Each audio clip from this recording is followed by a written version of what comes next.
Coming up on Outlook, do you remember the joy of your first book? Well, that ability to share the story. Imagine, if you will, being unable to read and having to navigate in a world that's familiar and yet foreign. Coming up on Outlook, we're going to preview the Book Lover's Paradise as the Southern Kentucky Book Festival makes its way to South Central Kentucky. We'll tell you more next on Outlook.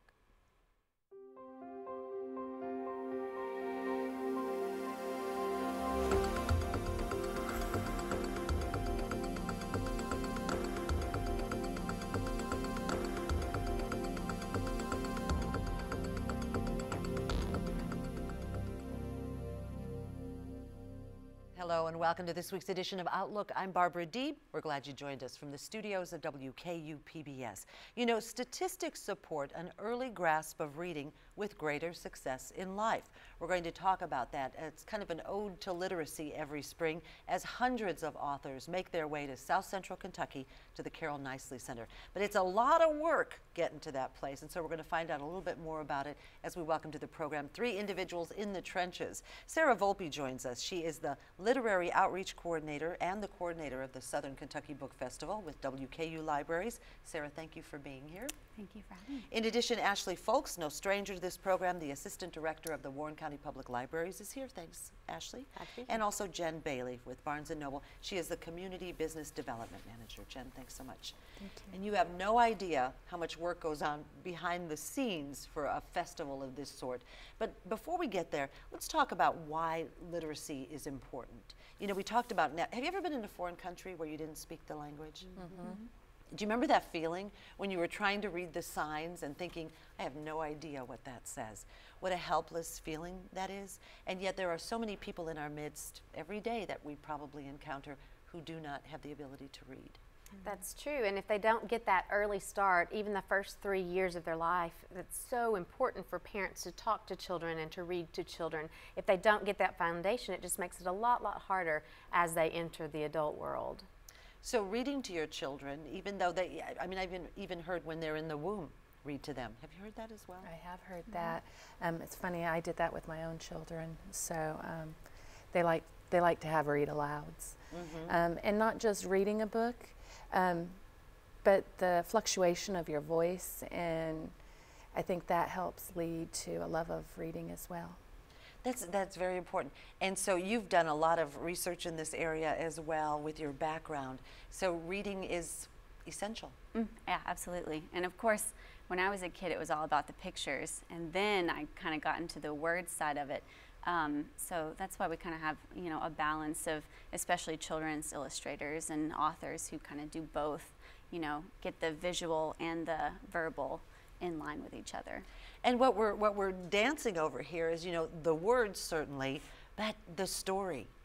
You know, I have a mantra that everyone has a story to tell, but just teaching a child and sharing stories, kind of an oral history of sorts, also I would think would help to the love of reading. Sure, if you tell them stories about your childhood, show them images and photographs, that's even a precursor to some of those early literacy skills. Everything that you do with a child builds on that learning to read. So it doesn't just start with, here, let's pull out a book, let's look at these things and translate them into words. It starts off with just your words and just your images, and if you learn to tell stories about your life, and then you get to explore stories that are made up or they may be real in your imagination, it really opens up a wide world. It helps develop their memory, helps develop their language, it helps develop their educational foundation, and it makes them succeed later on in life when they have those early interventions with books, reading, stories. They're very important. Now, I've met adults who it wasn't until they were adults that they learned to read. And you open up a whole new world. Have you had that experience with anyone that you've encountered, especially at the library, where suddenly they're consuming books, you know, voraciously because now they can read? There's definitely a struggle sometimes, and many people don't learn to love it because it's such a struggle, but there have been adults who have read their first novel. Now, it doesn't start with a novel oftentimes. It starts with practicing maybe reading a magazine or reading the newspaper. But when they learn to love it, or especially if they're a struggling reader, many non-readers in Kentucky, the literacy rate is a little frightening, which is why we do activities like this, because we want to get people talking about reading, talking about authors. Maybe they're not a reader. They come to the book fest, they meet a really nice guy or a nice gal, say that book looks really interesting, and that's their first foray into reading something for themselves. So it's very inspirational. And that is key. The literacy rate in Kentucky is not what we would want it to be, and so this is a great opportunity to do just that. The Southern Kentucky Book Fest has been around for many, many years. How is it and why is it? Now, we've got the WKU libraries, we've got the Warren County Public Library, we've got a department store, Barnes & Noble, a bookseller, who all come together for the love of reading, right? So how did that all begin? A long time ago. Yeah. And it started relatively small, and it was actually started with Western coming into it and asking us to join on and bring local authors in, and it started off with about 20 authors. Now, you said local authors at that point. Local authors, correct. And we were very much a local book fest. And then we have grown over the years to be a regional, and I even consider us more of a national book festival at this point. We have authors from all over the place coming. And it's definitely a partnership that takes all three of us to be able to pull off. So it's pretty amazing feat. Go ahead. And we're in our 18th year, so it was a very exciting thing whenever we hit that 10-year mark, and now that we're approaching our 20-year mark, you know, all of our entities love books and love reading, and we work so well together, and we reach out into different segments of the population, but we bring everybody in, and so I think that's what makes our partnership so strong. And starting with local has been great because Kentucky has such a wealth of authors, just huge authors, and we've got 65 to 70 authors just from Kentucky coming to our event.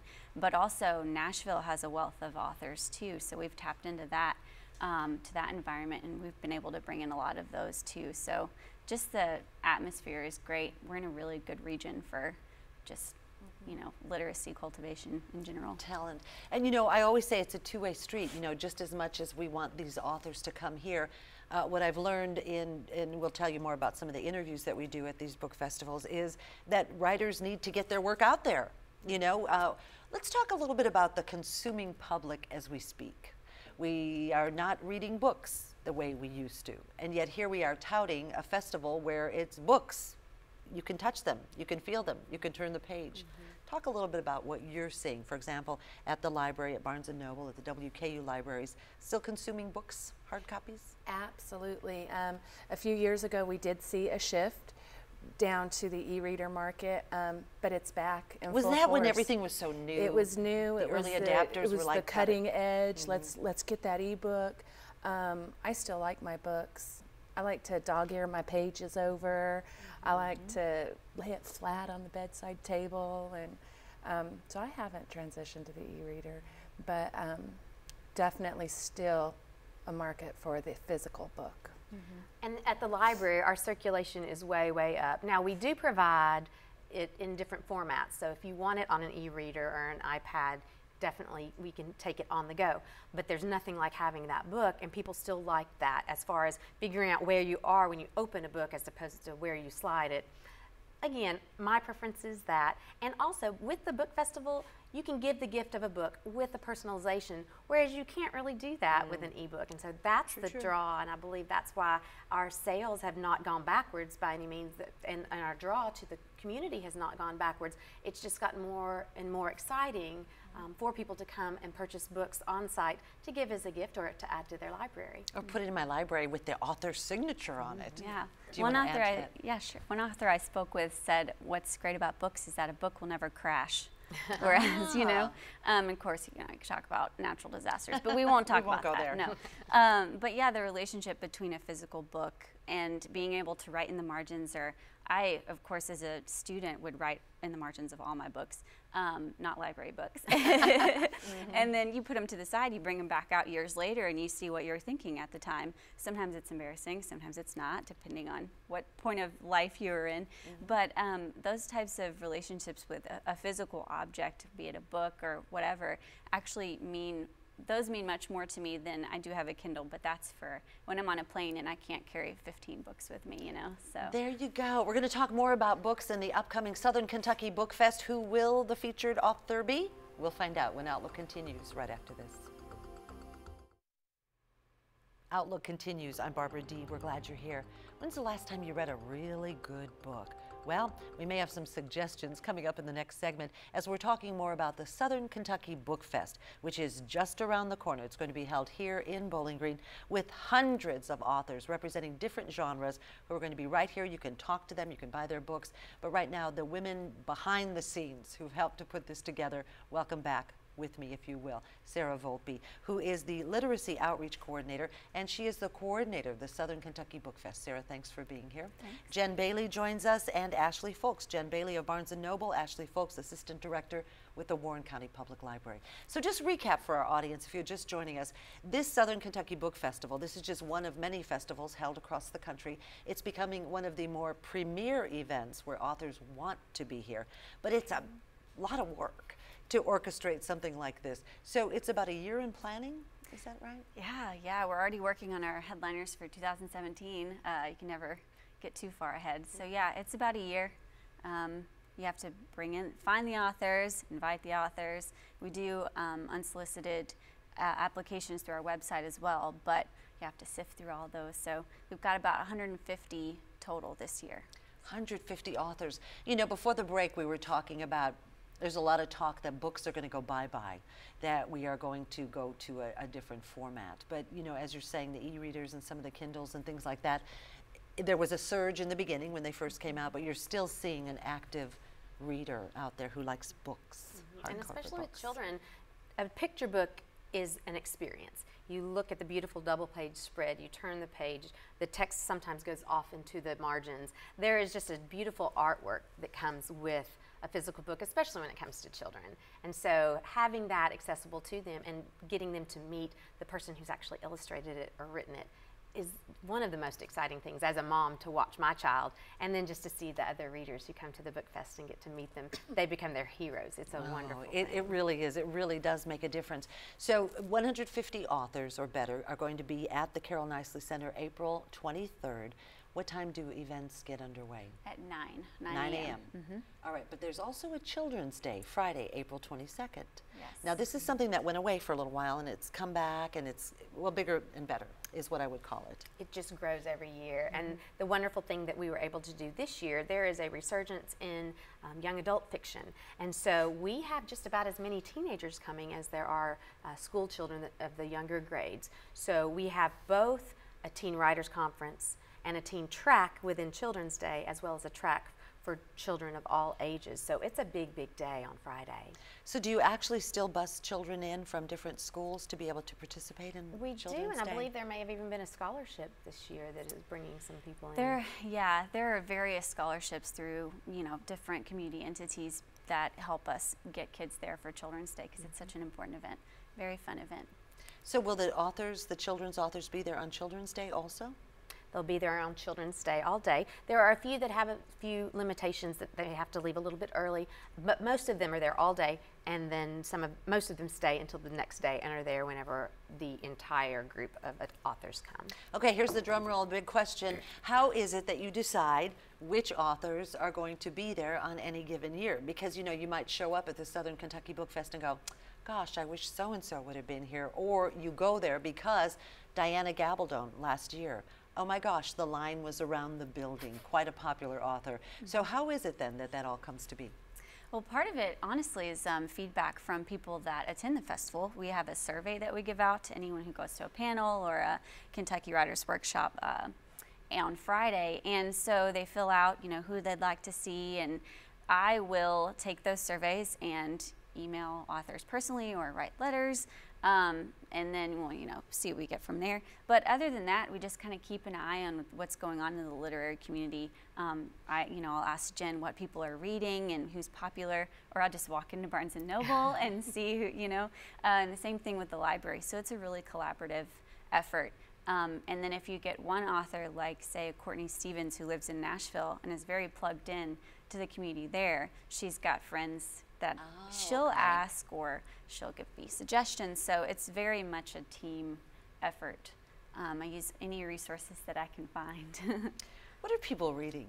And I know that's a big, huge blanket question rather, but what are people looking at these? We went through our vampire phase there for a while. Yeah, thank God that's we're out of that. Yeah, we're out of that one. It's more what I see sales-wise is like The Girl on the Train, more of those mystery suspense thrillers. As far as you can't knock a good mystery, can you? No, you can't, because it's kind of it's fun fiction. Like, you don't have to put too much into it. You actually get to read it to enjoy it. You agree with that? Oh, absolutely. Anything that is fun to read. I love Great Expectations, but I read it once, and I kind of made myself do it. Probably won't go back? Probably not. And so to have a book that leads me along from page to page, John Grisham was one of the first authors that did that for me, and I think that's what people want. They want a page turner. Same thing with children. I think Diary of a Wimpy Kid kind of influenced that genre. So anything that has pictures in it and text, graphic novels, comic books have really influenced things. So having ones that kids of all ages and reading levels and interests is real helpful. Adult fiction is definitely something that there are a few people that read Westerns, and a few people that, but everybody reads everything. Something for everybody. Yeah, mystery, romantic sure. fiction, inspirational. There's a lot out there. But as you were talking about scheduling, you have to start a year in advance, in some cases 2 years, because these authors, and especially if they're extremely popular, they're traveling the country, they're traveling the world. So you could put in a request maybe 2-3 years prior, but you don't find out, they don't get here till 5 years later. Right, yeah. With the resurgence of these types of events, Comic-Con's kind of what started it, I think, where you are able to go and meet your heroes at an actual event. And from there, we've got a million different cons, but also book festivals. So you have to snag these people before someone else does. They'll go on book tours when they have a new book, of course. And if you can try to book them when they're near your city, then that is what's been really helpful for us. So sometimes it comes together really quickly. And then sometimes they'll say, contact us again in a few months and we'll let you know. So there's a lot of logistics that go into this. The headliner this year, one of the headliners is J.A. Jance. We're going to talk about that, as well as many popular children's authors. We're going to give you all the details about the upcoming Southern Kentucky Book Fest when Outlook continues right here on WKU-PBS. Stay with us. Outlook continues. I'm Barbara Deeb. Put down that e-reader, that Kindle, that book just for a few more minutes, because we're talking about the upcoming Southern Kentucky Book Festival, and it's just around the corner, held every year in these parts, and it draws authors from all over the country, all over the world. This year, over 150 authors. Sarah Volpe, Jen Bailey, and Ashley Folks join us. They represent 3 entities who are really strong in putting this together. It's the WKU libraries, and of course the Warren County Public Library and Barnes & Noble. So give me a visual. I show up at the Carrol Knicely Center on Saturday, April 23rd, around 9 a.m. What am I going to see? Lots and lots of tables and lots of books, and lots of authors. Many, many authors and illustrators.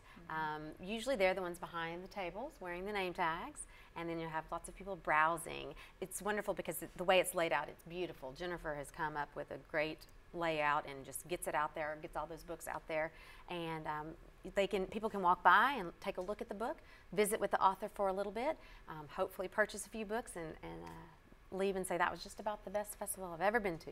There you go. And incidentally, little plug for WKU PBS. Every year we set up shop right there in the center and we interview, we round robin at least 15 to 20 of the authors that are there that day. And then we broadcast those shows as something called Outside the Book. So be looking for that in June.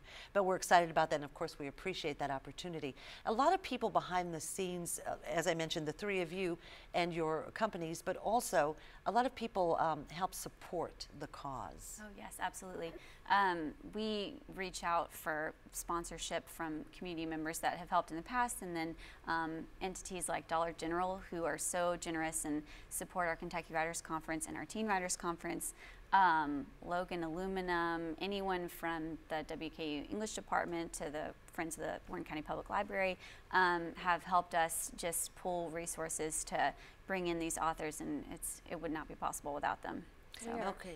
No, go ahead. I was going to say, we're very fortunate that we have such a strong community support through like Jim Johnson Nissan and Fruit of the Loom, and just lots of folks that want to continue to see these types of literacy events continue in our community. Absolutely. Okay, now meat and bones. You ready? Or actually, it's putting the meat on the bones. So who's going to be there? We said J.A. Jance. Okay. Who else? We're very excited that Garth Stein is coming, The Art of Racing in the Rain. Yeah. And the great thing about that book, it started off as a book for adults, but then he has a version for younger readers and a picture book for children. Oh, wow. Running the gamut. So as we mentioned, with over 150 authors, we span the genres. I mean, there's young adult, there's children, there's picture books, there's history, there's Civil War, you name it. So who's one of your favorites that you're looking forward to seeing, Sarah? Well, I read The Art of Racing in the Rain, and it was absolutely hilarious. I loved it. I'm looking forward to meeting Jay Asher, because his book has done a lot to help. It's about teen suicide and issues that people don't usually write about, because it's kind of a struggle to write about it, but he just treats the subject really beautifully, and he's been on the New York Times bestseller list for countless years. Garth was on it for 3 years straight, and so I'm excited to meet both of them. I'm also excited because Adam Rex is coming, and he wrote The Importance of Smek Day, which got turned into the Pixar or DreamWorks movie Home. Rihanna did a voice, and one of the guys off Big Bang Theory did a voice, and my nephew loves that movie, so I'm really excited that he will get to meet Adam Rex. Yeah. Adam Rex will be there. What about you, Jen? I'm excited for Jay Asher as well. I think that's what's brought a lot of the numbers for teens coming in this year, because it's something that we haven't seen, is the high teen attendance on Friday. So I'm excited for that. I always like our regulars like Mark Wayne Adams. Mark Wayne Adams, if you don't know who he is, Google him or look him up or go to Barnes & Noble or the library. What a talented guy. He is very talented. And just to watch him interact with the children is amazing. The kids love his sessions, and he's just so personable. Speaking of sessions, thank you for that prompt. On Saturday, if you attend the Southern Kentucky Book Festival, you will have the opportunity to sit in on sessions with some of the authors. We have presentations and we have panels. And so the panels have between 5 to 7 authors, and there are 28 of those, and then 3 presentations. So our headliners will give presentations, and they'll have a Q&A. But then the panels, you sit in and you hear from the authors talk about their books, and then they'll probably read an excerpt and take a Q&A at the end. So again, you know, if you love books, if you love the written word, this is a wonderful opportunity to just really immerse yourself in that place. You know, maybe your favorite author's not going to be there this year, but who are we scouting for next year? Can we spill the beans on any of that, or? Well, we're scouting a few people. I know who the Children's Day, one of the headliners, is going to be, and he's been before. His name is Obert Sky. He came a few years ago. Yes, came a couple so he's years coming ago. back, and of course, hopefully Mark Wayne Adams will come back. He's kind of one of our regulars. So, but we're scouting far and wide for the headliner. Got offers on the table. It's always a big reveal whenever we come back after the book festival in April and start talking, and some of the seeds that have been planted start to sprout, and sometimes they really surprise us. And they're always great. I really like walking around to all of the tables and meeting them and asking them where they're from, and they love that. then they start to talk about their craft, and the young adult authors, they get so excited about their craft, and the teenagers who get to talk to them, and then you have people like me who go and talk to them and get excited too. Well, we forget about writing and what a solitary act it is. So when these authors have the opportunity to share and to talk about what motivated that page, why did they write it that way, I think it's really a beautiful experience, as you mentioned. So who wants to wrap it up? We're talking about the Southern Kentucky Book Festival and, of course, the importance of spreading literacy and enjoying the art of the written word. So show up at the Carrol Knicely Center that weekend? Yes, yes. Open, free to the public? Absolutely, yes. Everything's free to the public. And it'll be Saturday from 9 a.m. until 3 p.m. We'll probably have the registers open a little later because Jay Asher's presentation is last. So got to have time to get your book signed. And look on our website for a full schedule of events, everything from an entire listing of the authors and their book covers and information about them to the panel and presentation schedule. Children's Day registration is still open. We've had such high numbers, we've had to close out a few sessions, but you can still register online. So, and follow our Facebook and social media feeds. There you go. SOKY Book Fest is where you'll find it, and we're going to put up that information. Jen, Ashley, last words? Thank you for having me. Oh, you're welcome. Ashley? Oh, I know that everybody who comes is going to leave with at least one book and maybe a big giant stack or two of books. Oh, I've seen it. It happens to me every year, and I say, no, it'll be smaller this time, but it never is. No, but show up and enjoy. Thanks so much for sharing that information. That's going to wrap it up for this week's edition of Outlook. I'm Barbara Deeb. We're glad you joined us.